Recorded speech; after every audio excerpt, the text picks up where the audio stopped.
Halløj, og velkommen til min første video på den her kanal. Ja, på den her kanal vil jeg som sagt bare spille noget Ghosts of Tabor og hygge mig lidt ved det. Jeg har ikke spillet det her spil så meget, vil jeg gerne lige sige. Og den der PvP-knap, den skræmmer mig en lille smule, så jeg tror jeg venter lidt med at prøve det. Men ja, jeg kan heller ikke lige huske, hvad den her hedder. Eller min... Jeg tror, det er en Glock, der.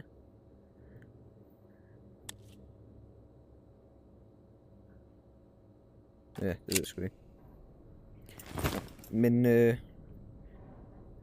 jeg har lige en rygsæk med en stem og en bandage. Jeg ved ikke lige, hvor meget jeg har brug for det der vand, så det tror jeg lige er... Lad os bare hoppe ind i det.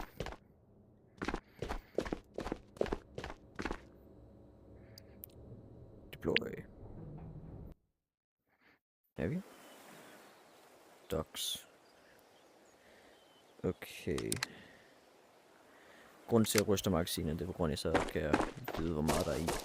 Jeg tænker, vi starter med at gå op til radio. Hvilket det tårn der. Eller tager vi den her. Det her lige camp. Det er sgu ikke det fristende. Det burde vi. Det burde vi næsten, ikke?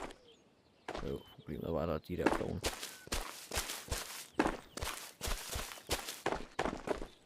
Er de også så klamme?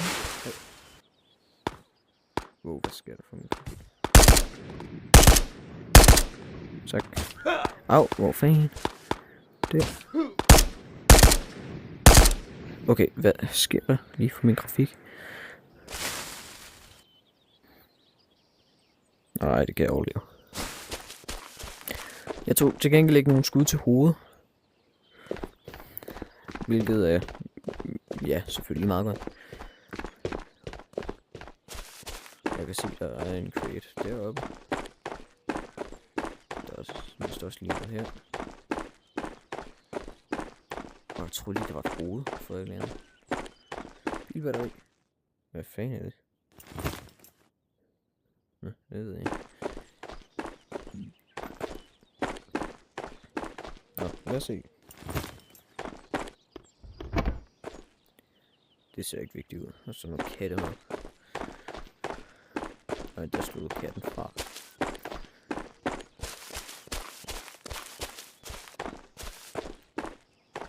Hvad er der i der af? Forkert magasin. Hvad fanden er det? En rail ting til en pistol lige med. Ingenting. En hjelm, sådan en har jeg på, ikke? Jo. Den der lige levelet højere. Ja, kom nu. Ingenting. Den venter vi lige med at åbne. Nej, jeg vil ikke.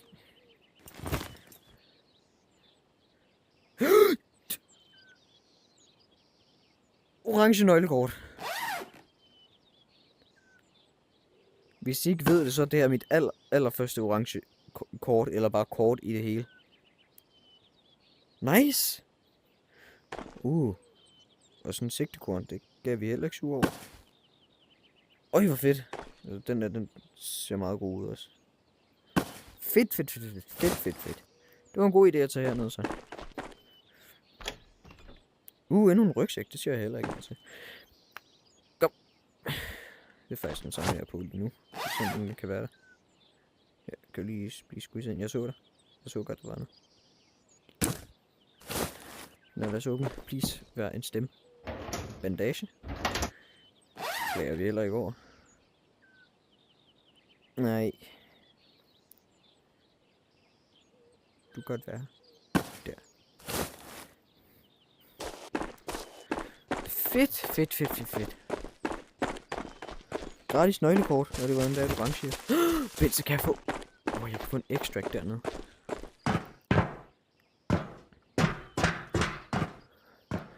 Jeg tror ikke, vi tager det i dag.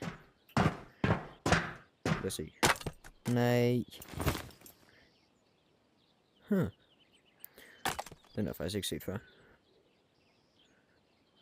Den burde faktisk være meget god til sådan long range. Ja, den beholder vi. Det kan vist være en gun der. Ja, hvorfor ikke? Den er meget god. Ligner det. Meget tilbage. Stadig 2 klik. Jeg er rigelig. Vi er loaded. Så tænker jeg planen, at vi går op til radio nu. Hvorfor? Den lægger rigtig meget op i toppen der. Nå, det er på grund af... når jeg filmer, så... så filmer den åbenbart kun sådan lige deroppe. Fordi det skal passe på en computerskærm, og siden spiller jeg VR, så... tror jeg ikke, at det bliver så smukt. Jeg burde nok egentlig også til det der af. Det er rimelig grimt at se på, men jeg må lige se. Om I også synes det. Hvis der er lige nogen, der gider at give mig nogle tips på, hvordan man spiller det og spiller sådan ordentligt, så vil jeg blive rigtig, rigtig glad. Fordi jeg kan ikke finde løbeknappen, men jeg mister stadig energi, og jeg ved ikke, om det er fordi jeg løber. Eller hvad jeg gør, fordi jeg kan ikke finde ud af, hvor hurtigt. Men vi kommer i hvert fald deroppe af.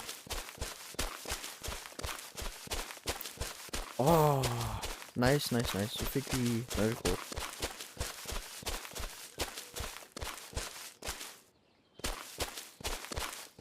Og faktisk et rigtig fedt sigtepunkt. Der er mine, så der skal jeg nok ikke gå op. Hvis jeg selv skulle gætte.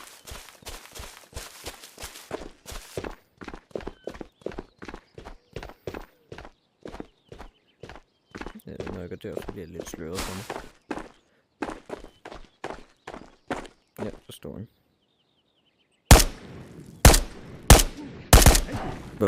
Hvordan døde han ikke af det? Hallo? Fister. Sådan der.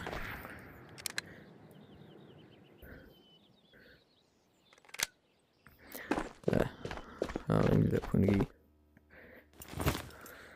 Eller i hvert fald være. Ja, vi kan lige tage en energidrik. Det så jeg på en YouTube-video der, men man bare kan tage den.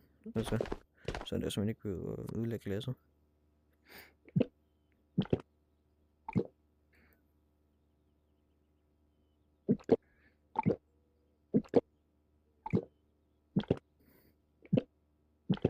Den tom. Nå, okay. Lad os komme videre. Er der noget herinde?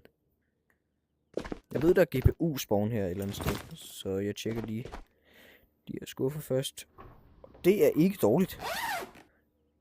Faktisk.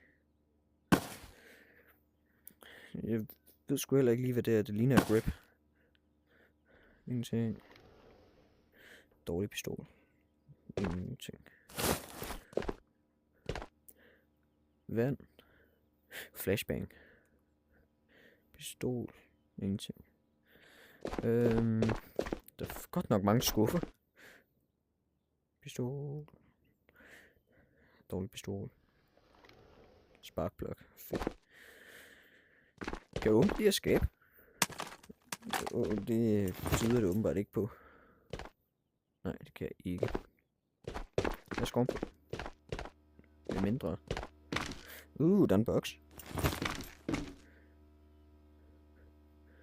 Ja, fint. Det er godt nok det mindste sigtekort, jeg nogensinde har set. En lille skuffe. Skuffelas. Og endnu en pistol. Jeg skal godt nok finde mange pistoler. De er bare ikke værd noget som helst. Så de er sådan lidt spild af penge. Eller spild af plads. Hedder det. De er som sagt nok heller ikke særlig gode at købe, hvis de bare er dårlige. Timeglas. Eller ur. Det ved jeg ikke. Det er måske værd noget. Men jeg ved det jo ikke rigtigt. Jeg er ny til det her spil, som sagt. Det ligner ikke, der er særlig meget.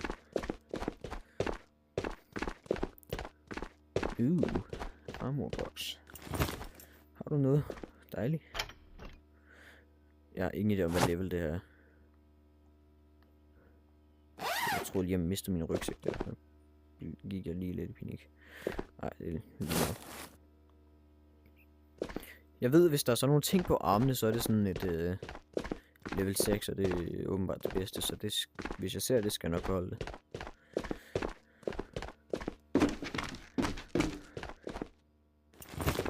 Lige sig der igen, skaf.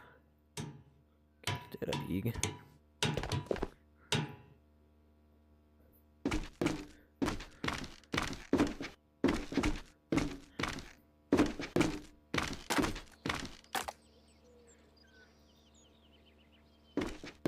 Det ligner ikke, der er noget. GPU er der ikke, den spawn sådan lige her. Fan det, og så det ved jeg sgu ikke lige. Nå, vent. Det er meget sjovt ud. Det var godt nok et kort magasin, der var ikke ret meget i. Så var der noget ammo. Bare standard, det gider jeg ikke. Endnu et. Ikke dårligt. Ikke dårligt. Ha. Er det en dobbelt shotgun?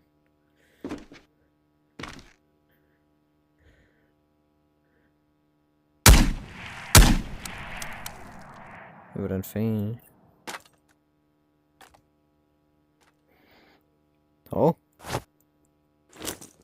Hvad fanden tog det af? Let's check den. Lad nu være.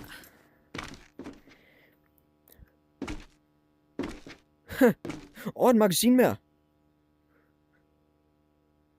Ja, hvad er det her? Næste quest. Ja, de er sgu egentlig også meget fine. Altså, der er sådan rimelig mange.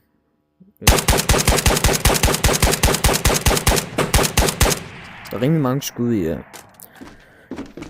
Et ekstra magasin, det takker vi selvfølgelig ikke nej til. Overhovedet. Men... Nå, jeg skal tage det med trigger. Ja, det er jo egentlig ikke plads til.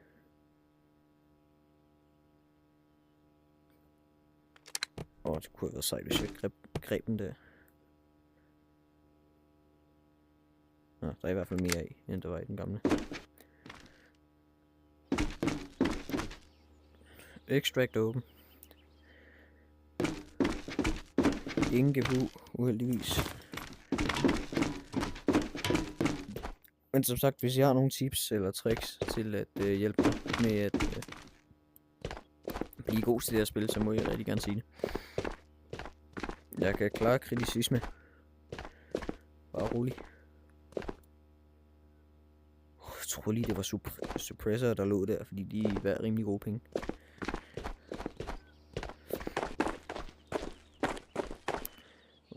Lighthouse eller Labs. Vi går over i kirken først.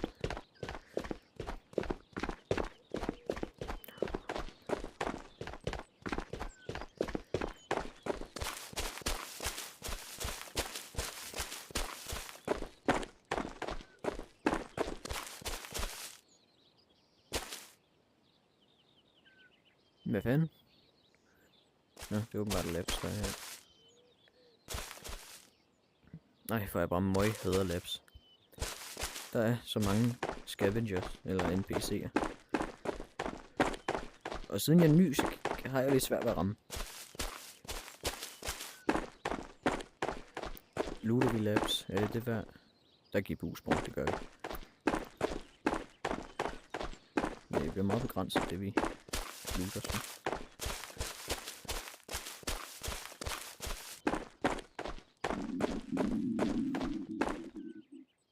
Shit, jeg laver på mig.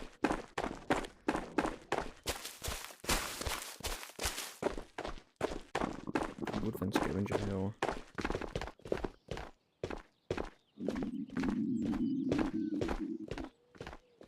Det er i hvert fald rent.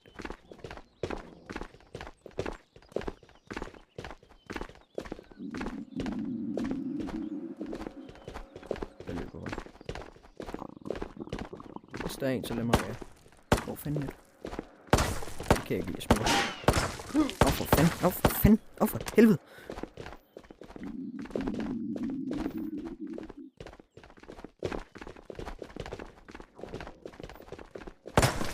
For gå du væk. Klamme person.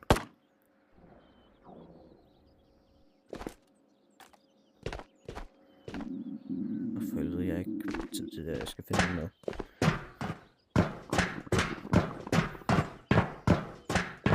Ingen kugle. De siger mad, de siger mad. Røggranat, det kan jeg ikke spise. Endnu en røggranat, det kan jeg ikke spise. Endnu en kniv. Lille ting. Shit. Og jeg gider faktisk virkelig ikke miste det låg. Skal jeg bare sådan.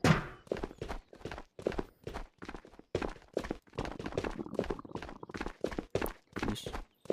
Mad. Absolut ingenting i det største crate.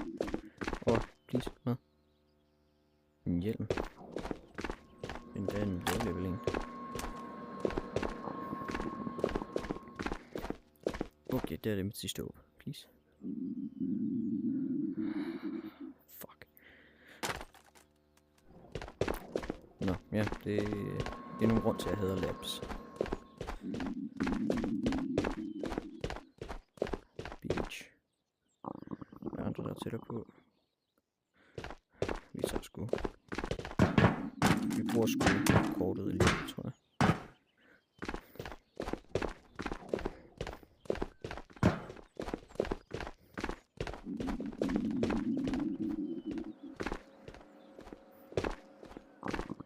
Nej, jeg hader trapper. Den i virkeligheden på grund af typen men også. Spil. De er sådan nøjere. Jeg har faktisk aldrig været hernede før. Jo, det er der bare. Det var faktisk ikke en sidste år. Vær sød og giv mig noget mad. Lommelygte. En suppressor. Nå, fedt.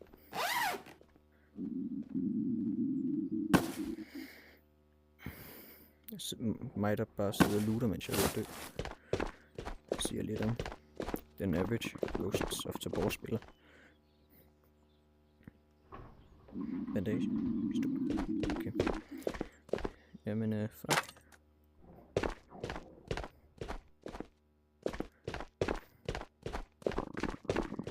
Nå, jeg har stadig noget tilbage. Jeg er ikke ved at dø. Eller, jo, men jeg er ikke i gang med at dø, lad mig sige det sådan. Vær sød at sige, det er det orange. Det er det. Fedt. Mit første stykke nøglekort.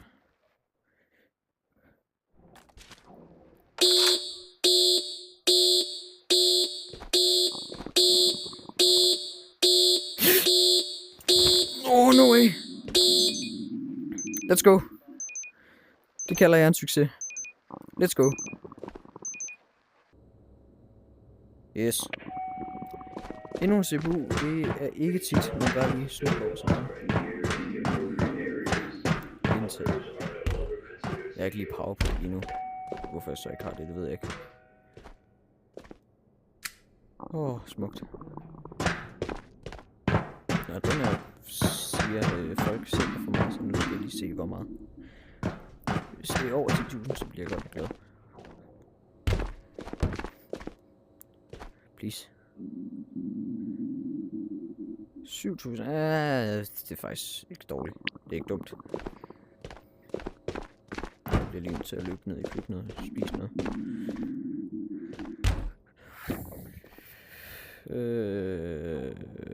Vi kan tage noget frugt.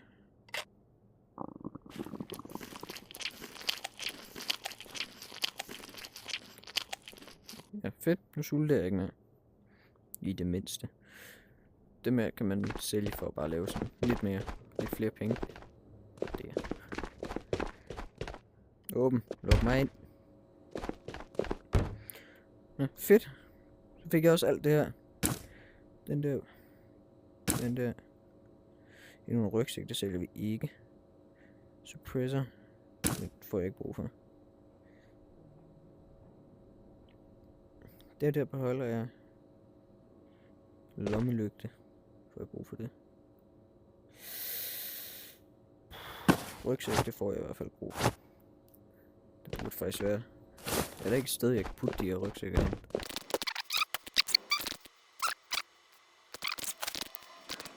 Jeg har ikke ondt af en etterkat.